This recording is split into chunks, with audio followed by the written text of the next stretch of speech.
Hello, and thanks for joining us for a very special interview with one of our Injinji pro athletes, Courtney. I'm Isabella, aka Izzy B, the team manager here at Injinji, and I'm super excited to have one of my favorite ultra runners joining us today. Courtney is one of the top ultra runners in the world, not just for the females, but overall. She's the hottest name in the ultra community right now, with just winning and setting the new course record for the UTMB Mont Blanc in 22:30:54. She's also won a countless amount of challenging races, including Big Dogs, Backyard Ultra, Last Man Standing, the Tahoe 200, Western States, the Moab 240. I mean, the list can just go on and on. Not only is she an amazing athlete, but her style of running in gear, such as her basketball shorts and her love of nachos and craft beer, is another crowd favorite. So thank you, Courtney, for joining us today. Thank you. That was way too kind. So I'll just get started here. I'll ask you some lifestyle questions, but first, before we get into the fun stuff, just a couple quick questions about UTMB. Wow. So how many times have you actually ran this race, and what were your goals going into it this year? I have done UTMB 2 times. I did it in 2019 and then got to do it this year. And my goals were to enjoy all 107 miles, to really soak in the experience and have fun on the trails. And I wanted to make sure to leave it all out there. So push as hard as I could and do whatever my body would let me do to get to that finish line as quickly as possible. And I think you did leave it all out there, because I saw some of the pictures of you in your happy place. I'm like, wow. One of those photos, I mean, I apologize if it's caused any nightmares, because it is like a zombie. But it just shows the honest truth of ultra running and pushing it. Can you maybe share with people who are not familiar with the course what makes this particular race so challenging and yet so special at the same time? Yeah, so UTMB, or Ultra Trail Mont Blanc, starts and ends in Chamonix, France. And then the course is 107 miles with roughly 30,000 feet of climbing, 33,000 feet of climbing or something like that. And it travels around Mont Blanc. So you're kind of on the shoulder and up and down through these valleys around this huge, beautiful mountain. So you end up going through Italy and Switzerland and then back into France. And it's, I mean, the trails are just gorgeous out there, and the towns, you drop into all these little towns along the way, and all these people are out cheering like crazy, and the aid stations are just stocked with any snacks you could think of. So it's a really cool experience. And then it also is a huge race, as far as how many people run it. So it's thousands of people doing this 100-mile race, which is very different from a lot of our ultras here in the United States, where there's 100 or 300 people in the race total. This one is ultra running blown up times, hundreds. It's crazy there. So what are some of the logistics going to Europe and to 3 countries? I heard you have to carry your passport with you at all times. Yeah, I wanted to get stamped. How cool would that be? As you're running, go through the aid stations. Yeah, all the borders are actually on the very tops of peaks on the course. So it's kind of cool. There's usually a little setup up there, but they don't check your passport. They don't stamp it. I think the race has worked out the logistics where it's if you didn't want to notice that you're switching countries, you wouldn't have to. But they definitely welcome you into the next one when you go through it. And then I was trying to always remember how to say thank you in the new language. I'm it's not merci anymore. Now I'm grazie or whatever. So that's one cool part of it for sure. And was the aid station food different in every country? Maybe. Unfortunately, I stay away from all the aid station food because I've just got this pretty dialed and simplified nutrition plan. And so I was watching all these people eat charcuterie boards and all these like really good looking snacks at them. And I was over there just on like pure liquids. Yeah, you got to do what works for you, right? Yeah, in a race that long, I think it's important to know what will work and stay in for you. And is there anything different when it comes to crew and pacers for that race in Europe with There are no pacers allowed in this pacers? one. So everyone out on the course is a racer. And then crewing, there are a handful of spots that you can have crew come to. So my husband was able to come over to Europe with me and did a fantastic job crewing. And I don't know all the logistics probably because he was the one, you know, driving between all of these with Mont Blanc in the middle, like blocking the way. But I think it's pretty straightforward. They have it really dialed and it's a very organized setup over there for UTMB. So you had just one crew person? Just one crew person. But he's a professional. He goes with you everywhere, right? He's a pro crew. Yeah. And he knows you. He knows exactly what you need. That's awesome. Yeah, it's the perfect setup for us. I'm still trying to get my husband to be a good crew. He gets better every time, but I'm Yeah, like, look, Courtney's husband. I feel really lucky that Kevin, my husband, likes it. So he gets a kick out of like figuring out how to do it better and like what are his systems he can, you know, dial in so that it's a more fluid, you know, go between of like me coming in and me leaving an aid station. And that makes it super fun for both of us because I love the running part of it. And you guys get to travel everywhere together and celebrate afterwards, drink beer in every place you go to. Yeah, exactly. Well, again, congrats on your course record. That was just, I was following that whole race all weekend. Just incredible. Thank what you. was done. I loved it. Okay, so now for some more fun lifestyle questions here. And again, this list came from local San Diego runners here. For those that don't know, Injinji's headquarters is in San Diego, California. Big Courtney fans around here. They talk about you all the time and always tracking you on your races. So this is a big one. What are your favorite snacks, either when you're running or not running? Yeah, it's more fun probably is the not running snacks. I mean, if we're talking like snacks, like real quick, I love any salty crackers, but goldfish crackers are one of my go-tos. And if we're talking sweet, then I'm gonna go for the like candy, like jelly beans or Mike and Ike's or even Twizzlers sometimes, just getting in some of those vitamins through the fruity candies. But if we're talking like elaborate setup, I love nachos, a mountain of nachos with layers of cheese and toppings in the mountain. Or we have a lot of fun sometimes just making charcuterie boards like as our dinner. So like vegetables and like all sorts of pickled things and then tons of cheeses and stuff like that is always fun. And what ingredients are your top for your nachos? So is cheese a given? Yeah. Cheese is a given. Then for sure, jalapenos, get some spice in there. Pico de gallo, I think is a fantastic addition. And then I'm going to go with ground beef, I think is one of my favorite toppings. The Courtney nachos. All right. Yeah, but really, I mean, anything goes. Like anything that you have in the fridge should probably be tested on a pile of nachos just to see. You never know. So what do you do on rest days? Because as an ultra runner, we know the hard workout, hard effort days are just as important as the lower effort rest days. So what do you do on a rest day? If I'm taking a rest day, I am taking it fully. So I don't do any cross training on a rest day.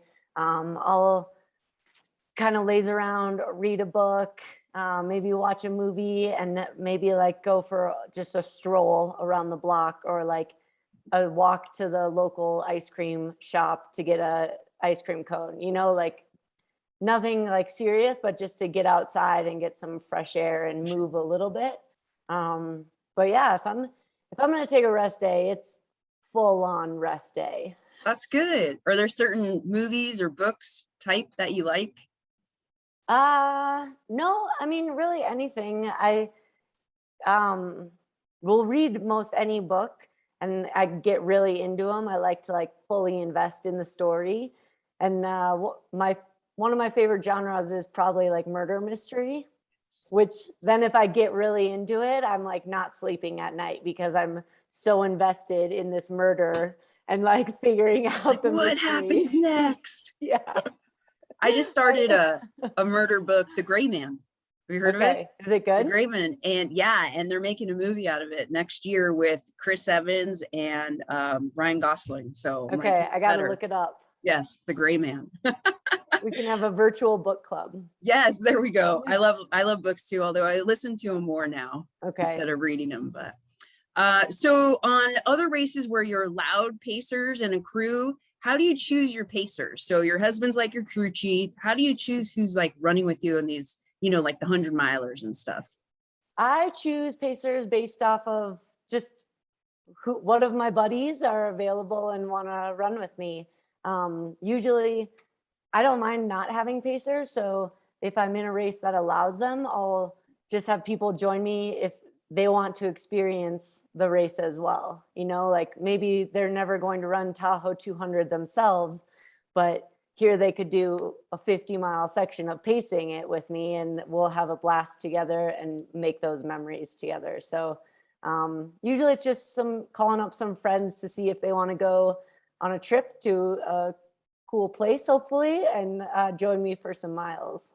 Fun. Isn't that funny how like a pacer can run up to 50 miles? It's so crazy. Yeah. Maybe even more, right? Yeah.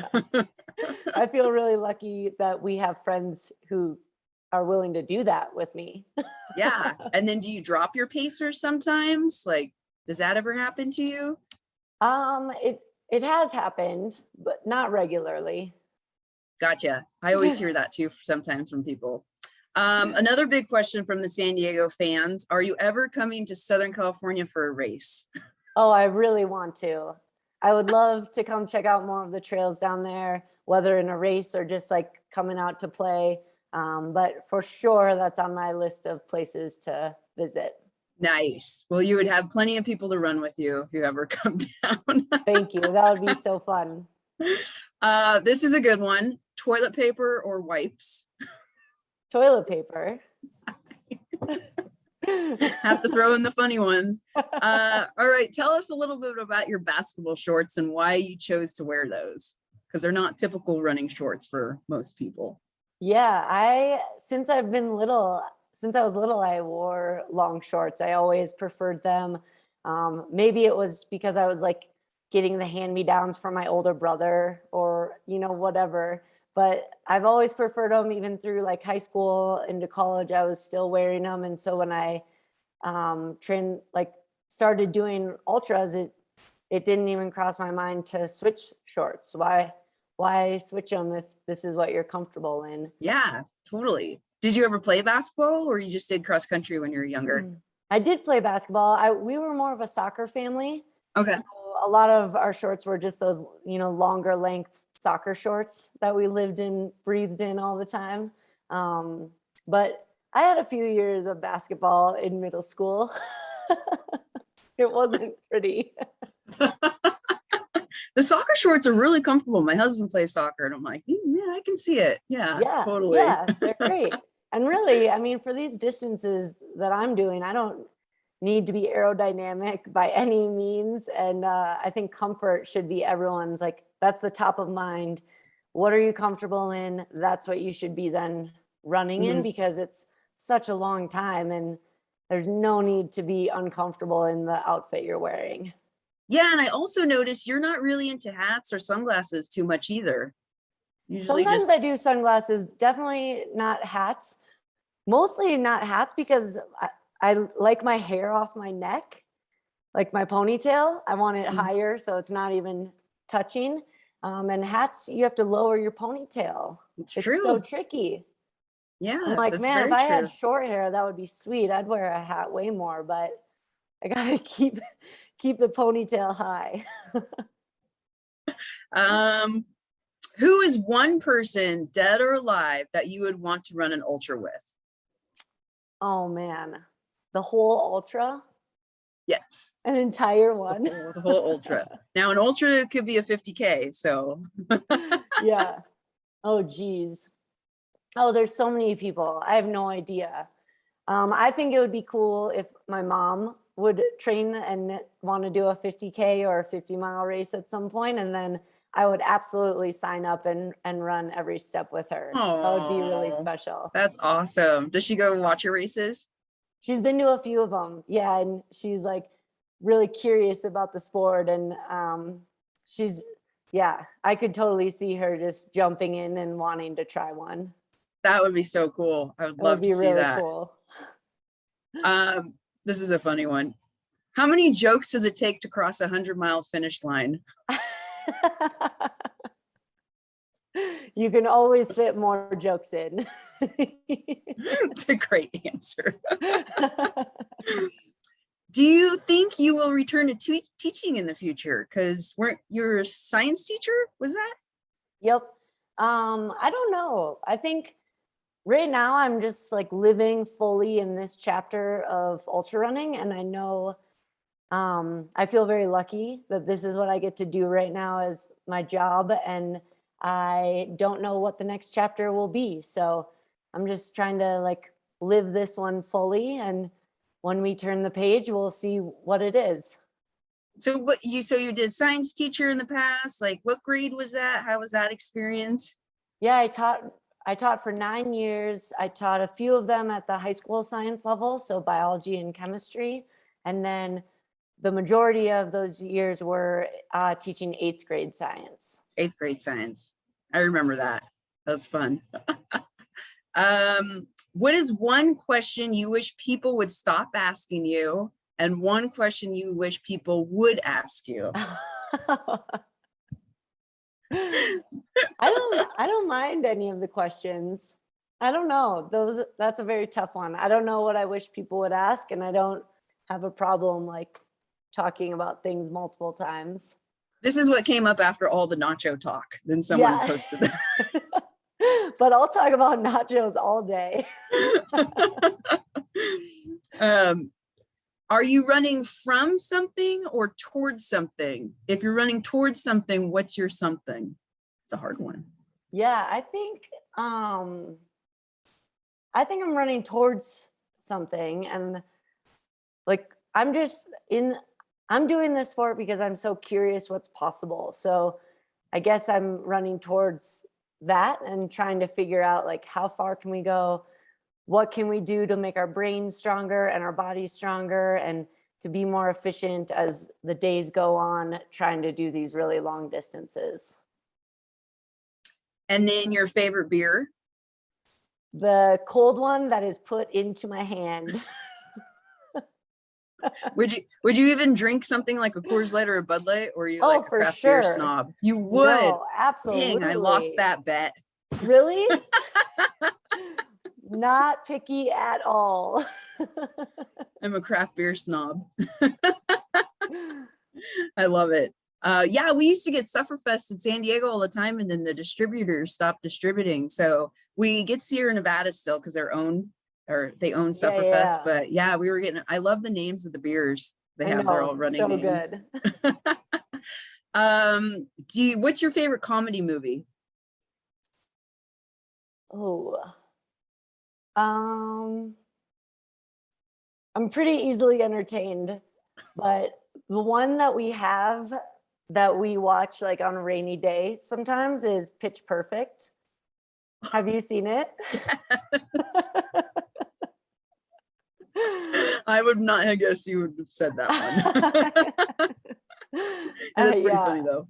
I think it's and there's a funny. Pitch Perfect too, right? Yeah. And it's one of those, the more times you watch it, I think it becomes a little funnier somehow.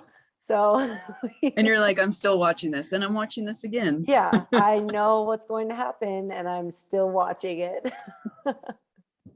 All right, some people are asking, are you interested in running Badwater next year?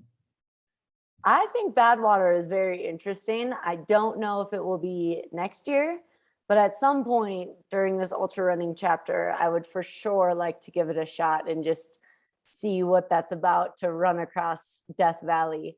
That is one though where my pro crew, Kevin, has begged me to not do because he does really bad in the heat. And so he's like, I don't know if I can crew you at that. It's so hot. I went and paced and crewed this year, and oh my goodness, I had to train for it. Yeah. Like we had one person, all he did was drive.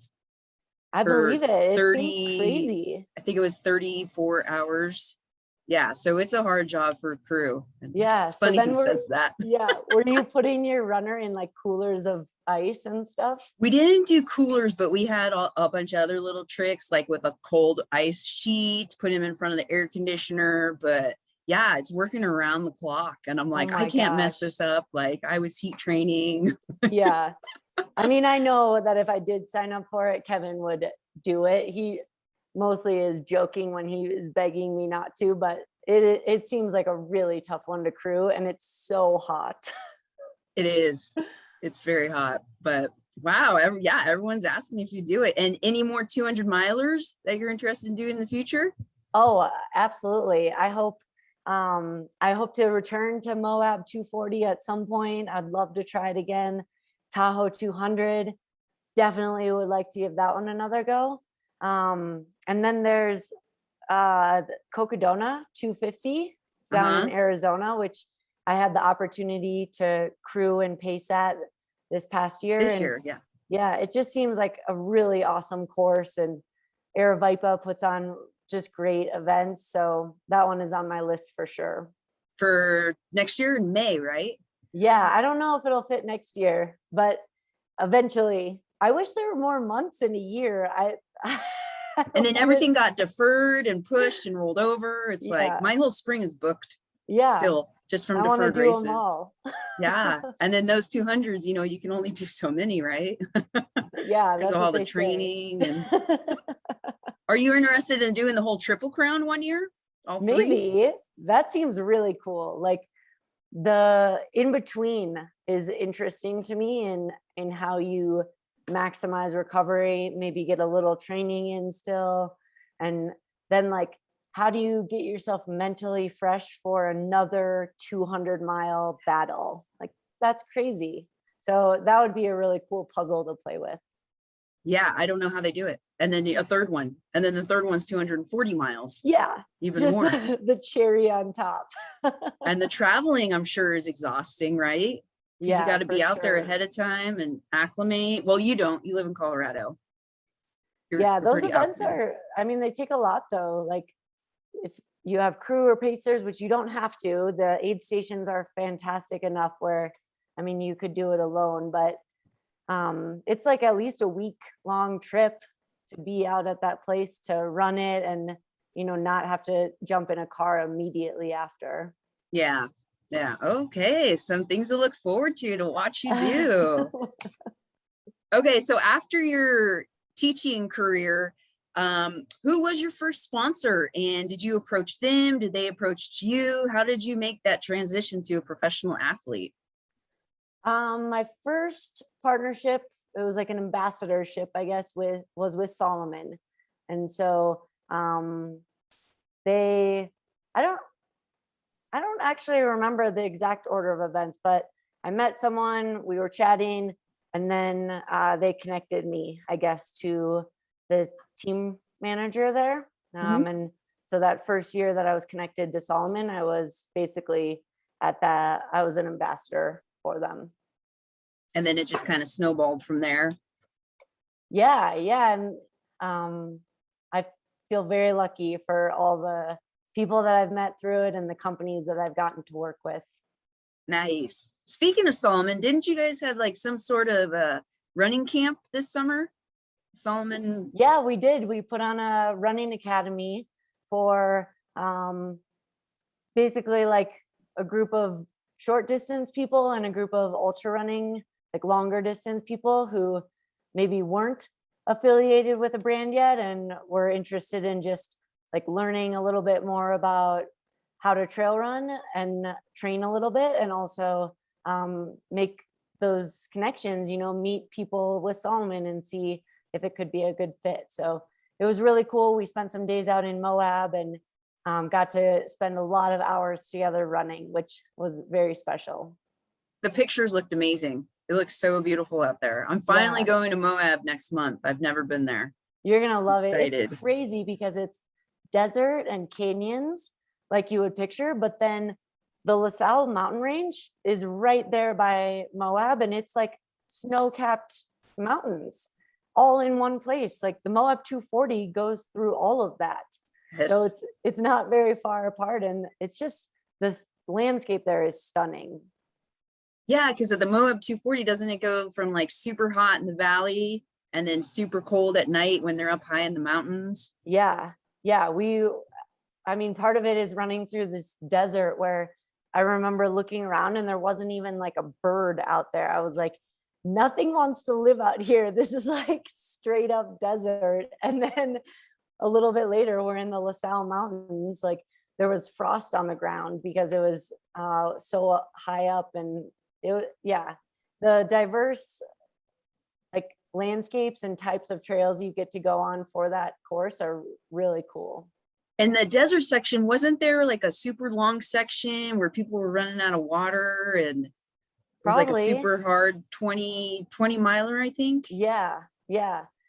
I think I remember running by like a little like cow puddle, and I was like, drinkable? You're like, let me bust out my life straw. Yeah. Oh, wow.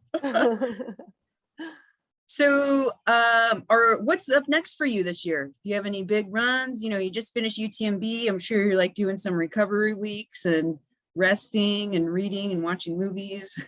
Yeah. Have for sure been doing some great recovery and taking that very seriously, like not jumping back into training very quickly. But after that, I'll get back to it because Big's Backyard is in the middle of October. So I'm planning to go race that again this year. Nice. And that's the one where you and Henry were like the last two Harvey. Right. Harvey. Yeah. Yep. So last year it was Harvey and I. It's just a really cool format though. Like it's just got this amazing community feel, and it doesn't feel like a race because you actually all need each other to be great. So everyone's encouraging each other. Crews are sharing gear, you know, like you need duct tape, we have duct tape.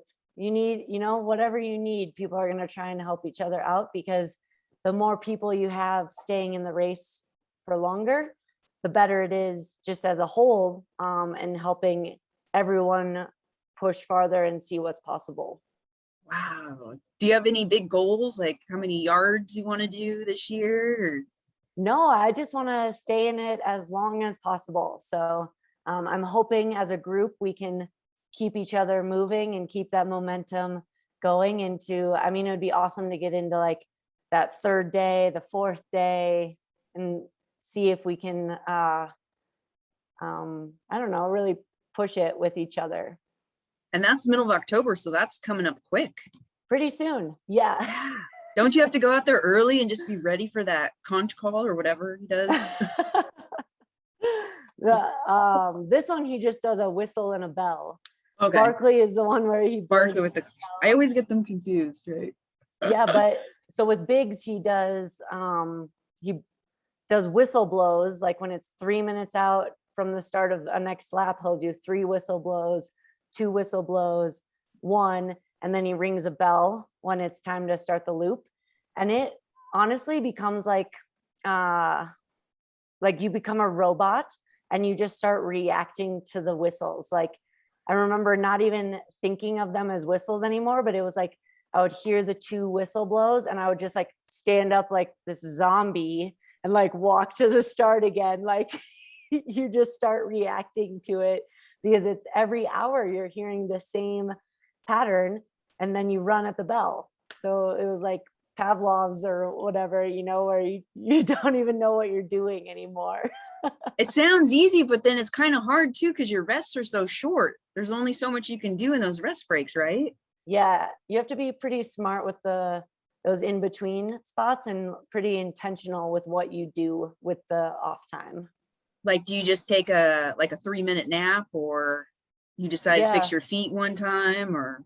Yep. So during the day loops, it was usually a shorter amount of time because the trail lap takes a little longer. So during those loops, maybe I would have 8 to 10 minutes, and then I would like stretch or eat, or just like mostly foam roll and try and keep my legs limber.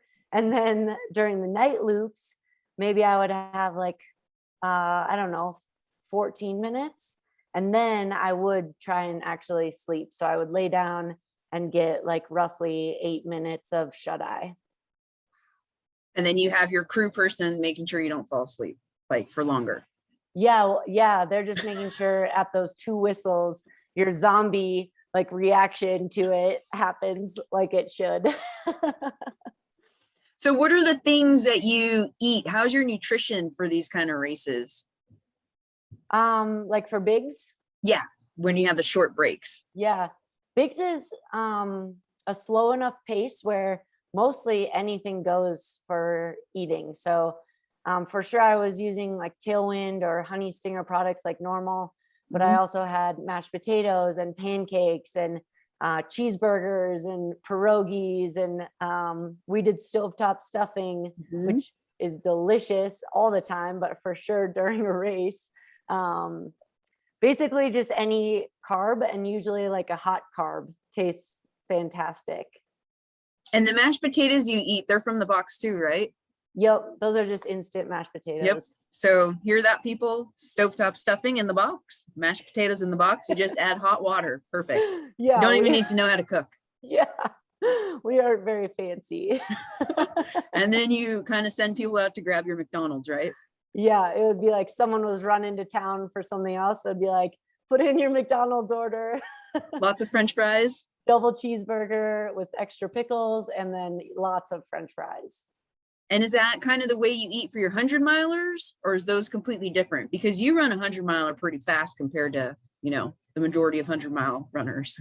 I have to be a lot more specific with what I take in during a 100-mile race. So then I'll keep it really simple. Like at UTMB, I was just doing tailwind, honey stinger, mashed potatoes. And even at mile 50, I went to just liquids until the finish. So it was just tailwind and then some like gels I threw in there. But the Stinger brand. So yep. You do the gels and the waffles and the chews. Yeah. And then with tailwind, do you go back and forth with caffeine and non-caffeine?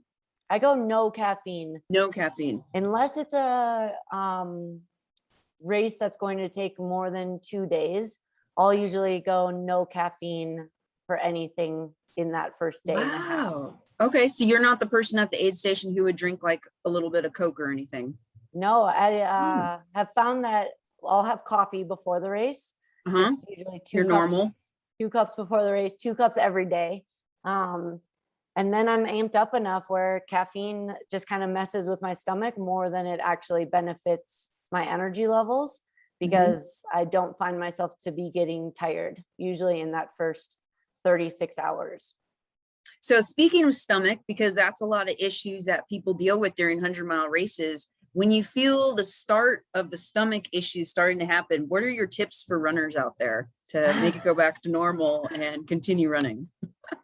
For sure to pay attention to it, because usually those issues, if you address them sooner, they'll resolve faster and you can carry on, and forget that it even happened.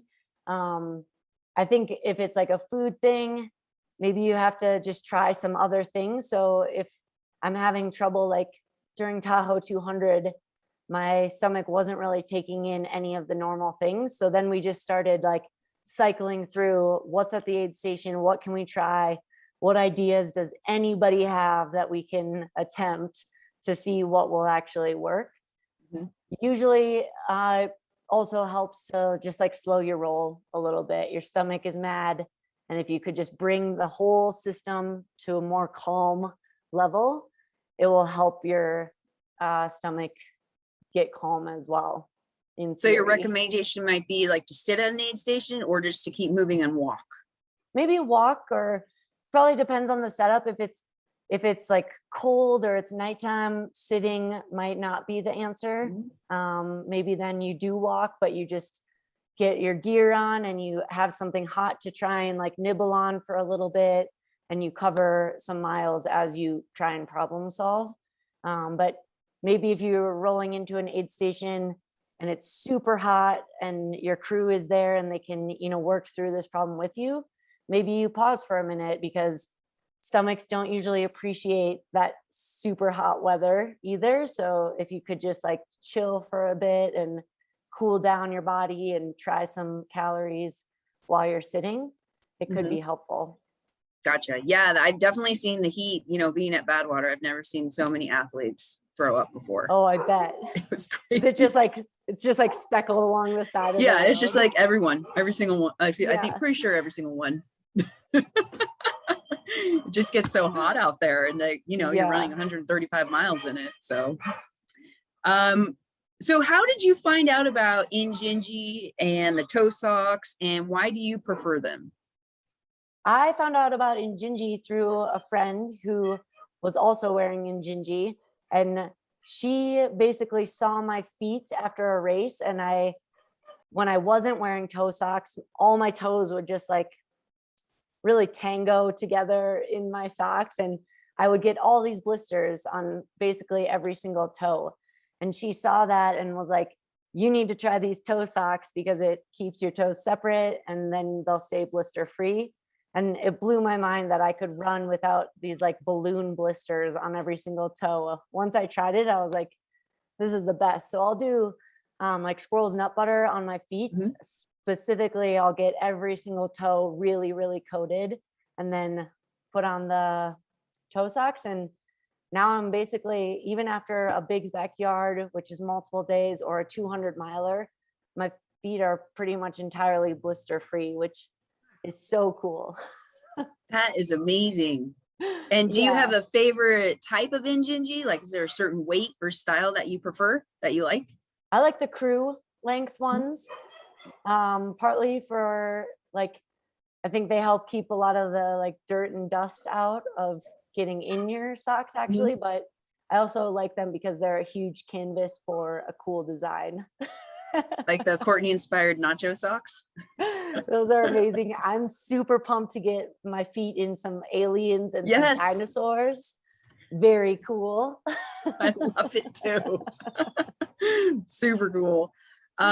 What else do I have for you? That's kind of the questions I had from the people in our thing here. Any other oh, I did want to ask you, did you have any tips for runners on running at night? Maybe running safety tips for female runners at night? Because with ultra running, sometimes you got to fit in your runs when you can, and it's not always safe to go by yourself at night. Or what are some advice tips you have for night running and that sort of thing? For sure to go no music, just to be aware of your surroundings a little bit more, and be able to be listening for animals or whatever your environment might be there that's causing you to be nervous to run. I'd probably also just choose like a loop or an area that I know in the daytime really well, and I feel confident running it in the daylight. Then I would feel good running it at night.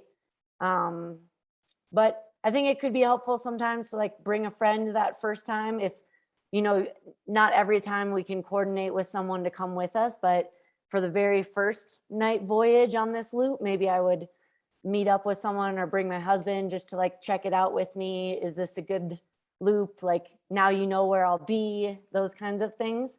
But I think the biggest one is just awareness of your space, and not wearing headphones is a huge part of that.